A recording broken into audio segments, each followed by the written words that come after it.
మెదక్ మాజీ ఎమ్మెల్యే శశిధర్రెడ్డి అన్న గారికి, ఎమ్మెల్సీ షేక్ సుభాష్ రెడ్డి అన్న గారికి, మిగిలినటువంటి బీఆర్ఎస్ రాష్ట్ర నాయకులకు, జిల్లా నాయకులందరికీ కూడా మా మెదక్ జిల్లా విద్యాశాఖలో గత 20 సంవత్సరాలుగా కాంట్రాక్ట్ ప్రాతిపదికన పనిచేస్తున్నటువంటి సమగ్ర శిక్ష ఉద్యోగులందరూ రెగ్యులరైజ్ కావాలని 20 సంవత్సరాలుగా పాఠశాల కాంప్లెక్స్, మండల, జిల్లా, కేజీబీ పాఠశాల పరిధిలో మేము పనిచేస్తా ఉన్నాం.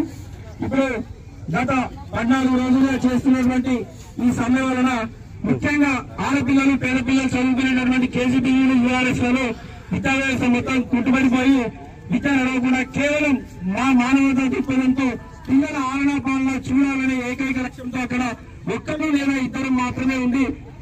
అక్కడ పాఠశాల దాన్ని నెరవేరుస్తామని వారు చెప్పడం జరిగింది. ఆ డిమాండ్ నెరవేరకపోవడం వల్లనే చాలా బాధతో, కడుపు మంటతో ఇక్కడ దాకా సమ్మె నోటీస్ ఇచ్చి ఇక్కడ దాకా రావడం జరిగిందన్న.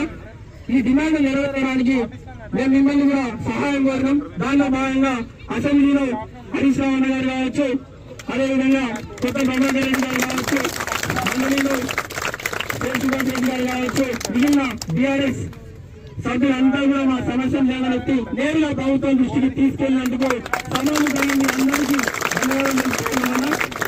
ఇచ్చే పని ఎత్తులు పెట్టి మా సమస్య పరిష్కారానికి 100% కృషి చేయాలని కోరుకుంటూ మా సమస్య పరిష్కారం అయితే మీ అందరికీ రుణపడి ఉంటున్నామన్నా. రాజు గారికి, గౌరవనీయులు షేక్ సుభాష్ రెడ్డి గారు, గౌరవనీయులు పద్మా దేవేందర్ రెడ్డి గారు, గౌరవనీయులు శశిధర్ రెడ్డి గారు, తమ్ముడు ఎర్రోళ్ల శ్రీనివాస్ గారు, కంటారెడ్డి తిరుపతి రెడ్డి గారు, ఆంజనేయులు గారు, ఇంకా ఈ మల్లికార్జున్ గారు, బట్టి జయపతన్న గారు, కార్యక్రమంలో పాల్గొంటున్నటువంటి పార్టీ శ్రేణులు, ముఖ్యంగా మా సర్వశిక్ష అభియాన్ అక్కా చెల్లెలకు, అన్నదమ్ములందరికీ పేరు పేరు మీరు గత కొంతకాలంగా ఇచ్చిన హామీ అమలు చేయమని ఈ ప్రభుత్వాన్ని అడుగుతా ఉన్నారు. మీరేమి కొత్త కోరిక కోరతలేరు, గొంతమ్మ కోరిక అంతకంటే కోరతలేరు. గతంలో ఇప్పుడే రాజు చెప్పినట్టు వరంగల్లో ఏక్షిలా పార్కు దగ్గరికి రేవంత్ రెడ్డి గారు వచ్చి చాలా శుద్ధులు చెప్పిండు. ఆ రోజు మీరు సమ్మెలు చేస్తే కాదు, ధర్నాలు చేస్తే కాదు, ఈ ప్రభుత్వాన్ని గద్దెదించండి, నేను గద్దెనెక్కగానే నెల రోజుల లోపల మిమ్మల్ని సెక్రటరియట్ పిలుచుకుంటా, మీరు ఛాయ్ తాగేంత సేపట్లో మీ పని చేసి పెడతా అని మాట ఇచ్చింది. మరి నేను అడుగుతా ఉన్నా, నెల కాదు 12 నెలలు పూర్తయింది కదా రేవంత్ రెడ్డి గారు, 12 నెలలు పూర్తయినా మీకు ఛాయ్ తాగేంత టైము దొరకడం లేదా అని నేను అడుగుతా ఉన్నా. ఇవాళ మీ ముందు నేను మాట్లాడతలేను, ఈ విషయం అసెంబ్లీలోనే రేవంత్ రెడ్డి నిలదీయడం జరిగింది. మరి 12 నెలల్లో ఎన్ని ఛాయలు తాగినావు అంటే ఓడదాటి దాకా ఓడమల్లప్ప, ఓడదాటినాక బోడమల్లప్ప. నా రేవంత్ రెడ్డి నీ సంగతి ఏంటని అడిగిన. ఎందుకంటే నువ్వు ఆ రోజు గంట ఎక్కువ పని చేయండి, 2 గంటలు ఎక్కువ పని చేయండి, సెల్ ఫోన్లలో మొత్తం ఈ ప్రభుత్వానికి వ్యతిరేకంగా, గత ప్రభుత్వానికి వ్యతిరేకంగా ట్విట్టర్లు పెట్టండి, పోస్టులు పెట్టండి, మమ్మల్ని గెలిపియండి, మా కోసం పనిచేయండి అని ఆ రోజు మరి ఎన్నెన్నో మాయ మాటలు చెప్పినావు. మరి ఈ రోజు ఏమైంది అని నేను అడుగుతా ఉన్నాను. మాట మీద నిలబడాలి కదా, మనిషి అనేవాడు మాట మీద నిలబడాలి. నాకు అర్థం కాదు, 9వ తారీఖు నుంచి గత 14 రోజులుగా నిరవధిక దీక్ష చేస్తుంటే ఈ ప్రభుత్వానికి చీమ గుట్టినట్టు కూడా అయితలేదా? అక్కడ కస్తూర్బా స్కూళ్లలో 10వ తరగతి పరీక్షలు దగ్గరకు వస్తున్నాయి. ఇంకా 2 నెలలు అయితే 10వ తరగతి పరీక్షలు. రివిజన్ కావాలి పిల్లలకు, సిలబస్ పూర్తి కావాలి పిల్లలకు, పిల్లల్ని మంచిగా ట్రైన్ చేయాల్సినటువంటి టైం ఇది. ఈ టైంలో వీళ్ళందరూ కూడా రోడ్ల మీద ఉంటే కనీసం పిలిచి మాట్లాడేటువంటి ఓపిక లేదా? ఓన్లీ 15 రోజులకు చేస్తా, నెలకు చేస్తా, ఏదో తప్పైంది, నేను నెలకన్నా ఏడాది అయింది, మాట తప్పినా ఓ 15 రోజులు టైం అయిందో, నెల రోజులు టైం ఇవ్వండి, నేను చేస్తా అని ఒక హామీ ఇవ్వచ్చు కదా, చర్చలకు పిలిచి మాట్లాడవచ్చు కదా. అంటే ఈ ప్రభుత్వం ఎట్లున్నదో మీరే గమనించండి. అన్ని వర్గాలను మోసం చేసింది. ఇవాళ సర్వశిక్ష అభియాన్ ఉద్యోగుల విషయంలో ఆ రోజు మాట ఇచ్చి మాట తప్పింది. అందరూ కాంగ్రెస్ పార్టీ మంత్రులు, ఇవాళ అధికారంలో ఉన్న ఎమ్మెల్యేలు, స్వయంగా రేవంత్ రెడ్డితో సహా అందరూ కూడా ఖచ్చితంగా చేసి తీరుతామని చెప్పారు. ఇక తెగరెచ్చిపోయింది అనుకోరాదు. అప్పుడైతే రైతు బంధు ఏమన్నారు, ఇగో ఇప్పుడైతే 10,000, డిసెంబర్లో అయితే మేము రాగానే 15,000 అన్నారు. 15,000 మేట దేవుడు ఎరుగానే ఉన్న రైతు బంధు కూడా బంధు పెట్టారు. ఆశా వర్కర్లకు 18,000 జీతం ఇస్తామని చెప్పి మాట ఇచ్చిండ్రు. ఉద్యోగ భద్రత ఇస్తామని చెప్పింది.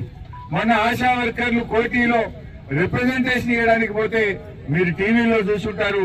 పోలీసులు ఏ రకంగా ఆశా వర్కర్లను ఎగిరెగిరి కొడుతున్నారో. ఇది ప్రజాపాలన. మాట్లాడితే ఏమంటాడు, మాది ప్రజాపాలన. ఏది నీ ప్రజాపాలన? మా ఎస్ఎస్ఏ ఉద్యోగులు 14 రోజుల నుంచి వాళ్ళ తల్లిదండ్రులు పిల్లలతో సహా ధర్నాలు చేస్తున్నారు. వంట వార్పు పెట్టుకుని ధర్నాలు చేస్తున్నారు. రకరకాల రూపాల్లో నీ దృష్టిని ఆకర్షించే ప్రయత్నం చేస్తే మొద్దు నిద్రపోతున్నావా? నీకు కనబట్టలేదా? మేము అసెంబ్లీలో కూడా మా ప్రభాకర్ రెడ్డి ఎమ్మెల్యే గారు మాట్లాడిండు, నేను మాట్లాడినా, మా సుభాష్ రెడ్డి అనే కౌన్సిల్లో మాట్లాడిండు. ఇంతమంది మేము మాట్లాడుతుంటే కూడా శరణం లేకుండా ఇవాళ రేవంత్ రెడ్డి తయారైపోయాడు. ఆయనకు అల్లు అర్జున్ సమస్య ముఖ్యమైంది కానీ ఈ 25,000 మంది ఎస్ఎస్సీ ఉద్యోగుల సమస్య ముఖ్యం కాదా? అల్లు అర్జున్ గురించి 2 గంటలు మాట్లాడతారు అసెంబ్లీలో, కానీ 20,000 మంది నా అక్క చెల్లెలు, నా అన్నదమ్ములు రోడ్ల మీద ఎండకు వానకు చలికి ధర్నాలు చేసుకుంటే టైం దొరకలేదు రేవంత్ రెడ్డి అని నేను అడుగుతా ఉన్నా. ఏం దీని మీద మాట్లాడవా? మేము అసెంబ్లీలో మాట్లాడితే ఊ అనడు, కా అనడు, కుయ్యి అనడు, కయ్యి అనడు. ప్రశ్నిస్తే కనీసం సమాధానం చెప్పాలి కదా. సమాధానం చెప్పే తెలియలేదు ప్రభుత్వానికి. అన్ని అబద్దాలు చెప్తూ ఫీజు రియంబర్స్మెంట్ మాయమైపోయింది, న్యూట్రిషన్ కిట్ మాయమైపోయింది, బతుకమ్మ చీరలు మాయమైపోయినాయి, క్రిస్మస్ పండుగకి ఇచ్చే గిఫ్ట్లు మాయమైపోయినాయి. ఉన్న పథకాలను ఆగం చేసింది. కొత్త పథకాలు లేవు కానీ ఉన్న పథకాలని ఆగం చేసినటువంటి పరిస్థితి ఉన్నది. వృద్ధులకు, వితంతువులకు 4,000 పెన్షన్ అన్నాడు. కానీ పరిస్థితి ఏంటంటే కేసీఆర్ గారు ఇచ్చే 2,000 పెన్షన్ కూడా ఈ 12 నెలల 2 నెలలు ఎగ్గొచ్చింది. 2 నెలలు ఎగ్గొచ్చింది ముసలి పైసలు. ఆ పైసలు ఎగ్గొచ్చింది. రైతు బంధు 7,500 ఎగ్గొచ్చింది, 7,500 కోట్లు ఎగ్గొచ్చింది.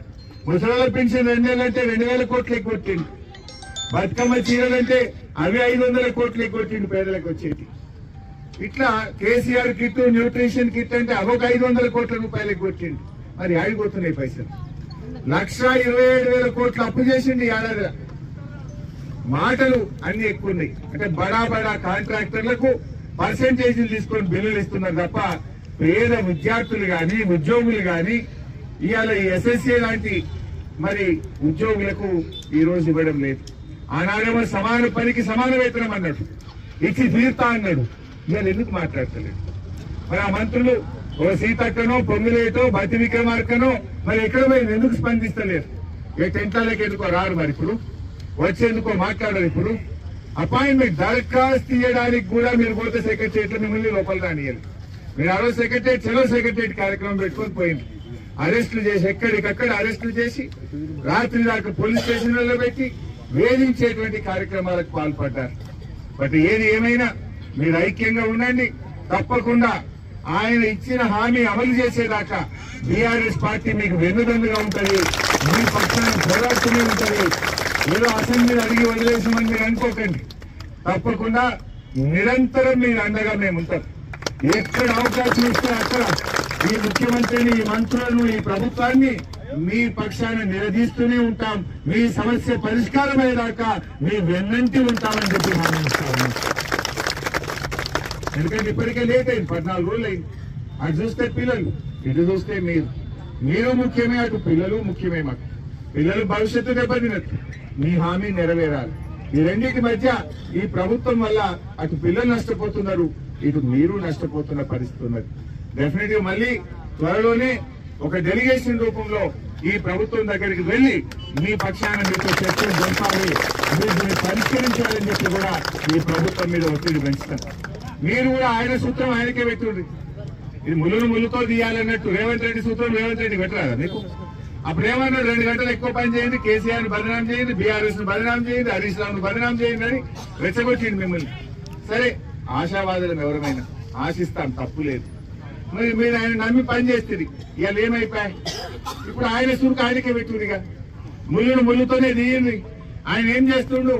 ఏడాది రేవంత్ రెడ్డి పాలనలా కూలగొట్టినే ఇండే తప్ప ఒక ఇల్లు కట్టిండా? ఏడవైనా కూలగొట్టుడు తప్ప కట్నీళ్ళు ఒక్కటని ఉన్నదా? రైతు బంధుకు 7,500 ఇస్తాను, ఇచ్చే 5,000 ఎగబెట్టే. ఇవన్నీ మీరు కూడా చర్చకు పెట్టుండ్రు. ఇవాళ ఎన్ని అఘాతకాలు, మహిళల మీద అత్యాచారాలు. నిన్న కేసులు చూసినా police law and order department నిన్న రిపోర్ట్ వచ్చింది.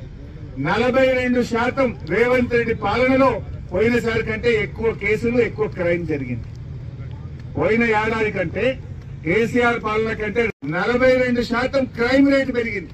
హత్యలు, మానభంగాలు, చైన్ స్నాచింగ్, రాబరీస్, దొంగతనాలు, ల్యాండ్ లిటిగేషన్లు 42% కేసులు పెరిగినాయి. 10,000 కేసులు పెరిగినాయి. అంటే నీ పాలన ఎంత చెత్తగా ఉన్నదో దీన్ని బట్టి స్పష్టంగా అర్థమవుతుంది. దేంట్లో ఏ వర్గాలు సంతోషంగా ఉన్నారు, ఏ వర్గాలు సంతోషంగా ఉన్నారు? ఆ మహిళలకు నువ్వు మహాలక్ష్మి కింద 2,500 అన్నావు, ఇచ్చిండా చెల్లె? ఒక్కరికి ఇచ్చింది లేదు. రైతులకు 2 లక్షలు మాఫీ అన్నాడు. ఇలా కానోళ్ళు ఉంటారు, ఉన్నారా లేదా? అయినా అందరికీ అయినా కానోలు చేయకు చూస్తాయి. ఇంతమంది గాలి. నేను అసెంబ్లీలో నేను అడిగిన అయిపోయింది రుణమాఫీ అంటు చూసి రమేనా అయిపోయింది రుణమాఫీ చేసేసిన అంటాడు. హరీష్ రావు అంటే నన్ను ఎంపడబట్టాడు, నేను చేసేసిన రుణమాఫీ అంటాడు. మరి అయిందా లేదా? ఏ ఊర్లోకి వస్తావా రావా అంటే రాడు. ఊళ్ళోకి రమ్మంటే వచ్చే ధైర్యం లేదు. ఏమనంటే ముంగటి 4 జీపులు 4 జీపులు పెట్టుకొని బయలుదేరుతుంది. ఎల్లుండి మెదక్కి వస్తాడు 25 తారీఖు నాడు. 25 తారీఖు నాడు రేవంత్ రెడ్డి డిమాండ్ చేస్తున్నా నేను, నువ్వు మెదక్కి వచ్చినాడు మా సర్వశిక్ష అభియాన్ టెంట్ కిందకి వచ్చి 25 తారీఖు నాడు చర్చికి వెళ్ళి ఈ కలెక్టరేట్ లో హెలికాప్టర్ ఎత్తారట. అంటే ఈ రోజు మీకెళ్ళి పోతాడు. రేవంత్ రెడ్డికి సీమ ఎత్తుంటే నువ్వు మనిషి అయితే, నువ్వు మాట మీద అయితే ఈ రోజు మీరు ఆగాలి. సర్వశిక్ష అభియాన్ టెంట్ కాడికి వచ్చి మా వాళ్ళకి మాట ఇవ్వాలి. మనిషి అయితే మాట మీద నిలబడేటోడైతే పోలీసు వాళ్ళని కూడా చెప్తున్నా, మా వాళ్ళని లేపద్దు. ఈ రంగంలో ఏమైతే పోతాడు బతాటం కట్టడం, మా వాళ్ళని కూర్చొని చేయకపోవడం, పిచ్చి పిచ్చి చేయకూడదు. మా వాళ్ళు బరాబర్ ఈయన కూర్చుంటారు. వాళ్ళు గాంధీజీ భాషలో సత్యాగ్రహ దీక్షలో మా వాళ్ళు కూర్చుంటారు. ఇదే రోజు మీకు రేవంత్ రెడ్డి బుర్ర పోతాడు, ఆగుతాడా ఆగడా చూస్తాం. ఇక ఆయన మనిషి మాట మీద నిలబడితోడా మాట తప్పటోడా చూస్తాం. ఇక ఆయనకు మేము కూర్చొని మేము లావచ్చాడు, మీరే కూర్చోండి. మీకోసం సాయం చేయడానికి ఇంత గట్టిగా మాట్లాడుతున్నాను ఆయనను ఇవాళ. ఎందుకంటే ఈ పుణ్యాత్ముల సంగతి మీకు తెలుసు తల్లి. మెదక్ చర్చి మీద ఒట్టు పెట్టి తప్పినోడు కాదు. నేను ఒకసారి గిట్టనే అడిగినా, గట్టిగా అడిగితే ఏమన్నాడు? నేను ఏమైనా 9 తారీఖు రుణమాఫీ చేస్తాను, ఇంకెప్పుడు చేస్తావు రేవంత్ రెడ్డి అని గట్టిగా పట్టుకున్నా. గద్దె లెక్కగానే మొదటి సంతకమే రుణమాఫీ ఒక్కటే నాకు చేసి పడేస్తా, అందరికి చేస్తా అన్నాడు. ఏమైనా 9 తారీఖు పోయి అయినా 5-6 నెలలు గడిచిపోయి ఇంకెప్పుడు చేస్తావు రేవంత్ రెడ్డి అని గట్టిగా పట్టుకున్నా. ఆ మధ్య మెదక్కి వచ్చిండు. మెదక్కి వచ్చి ఏం మాట్లాడిండు? ఆ వీడియో చూస్తారా? చూపియాలా? మెదక్కి వచ్చి ఏం మాట్లాడిండంటే ఓపెన్ చేయండి. మెదక్కి వచ్చి ఏమన్నాడు? నేను 7 రూపాయల అమ్మవారి మీద ఒట్టు పెట్టి చెప్తున్నా, మెదక్ చర్చి మీద ఒట్టు పెట్టి చెప్తున్నా, 15 ఆగస్టు లోపు రైతులందరికీ రుణమాఫీ చేస్తా అన్నాడు. 15 ఆగస్టు పోయి రుణమాఫీ.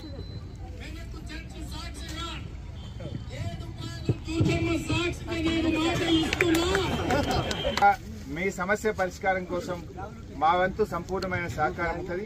లాస్ట్ టైం నేను సిద్దిపేటలో మా వాళ్ళు పనిచేస్తాను పోయి మాట్లాడి వాళ్ళకి మాట ఇచ్చిన, బైసాబ్ మీ గురించి నేను అసెంబ్లీలో మాట్లాడతా అని ఆ రోజు సిద్దిపేట ఎస్ఎస్ఏ ఉద్యోగుల సమ్మె దగ్గర పోయి నేను మాట ఇచ్చిన.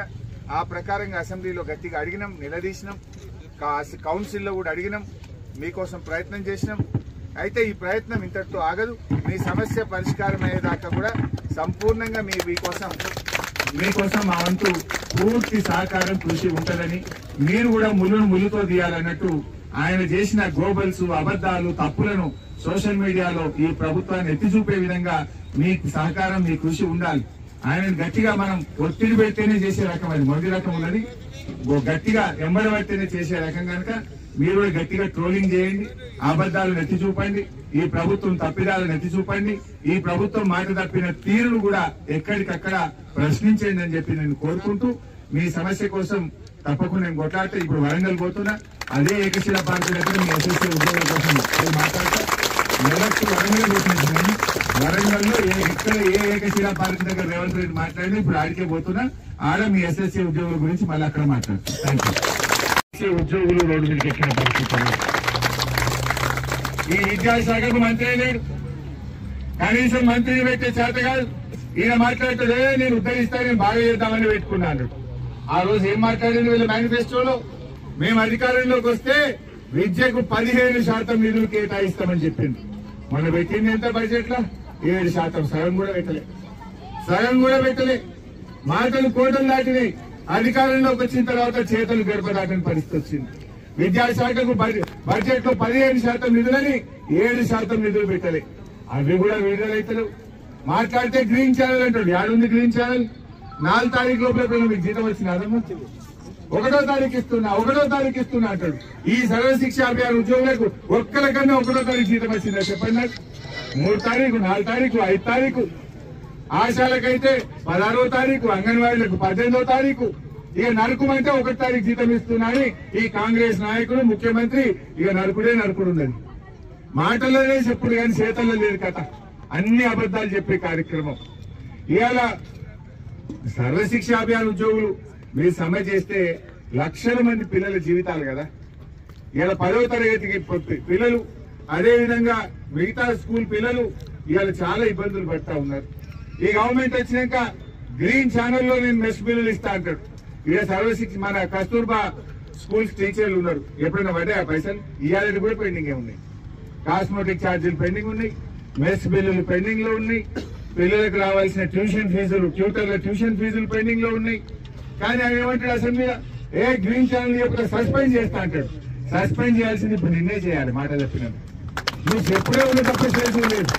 గ్రీన్ ఛానల్లో మెస్ బిల్లులను ఇచ్చింది లేదు. రాగానే నెల లోపల ఛాయ్ తాగినంత సేపట్లో పని చేస్తా ఉన్నావు. మీ పిల్లలకు చేసింది విడిచిపెట్టుంది. రైతు బంధు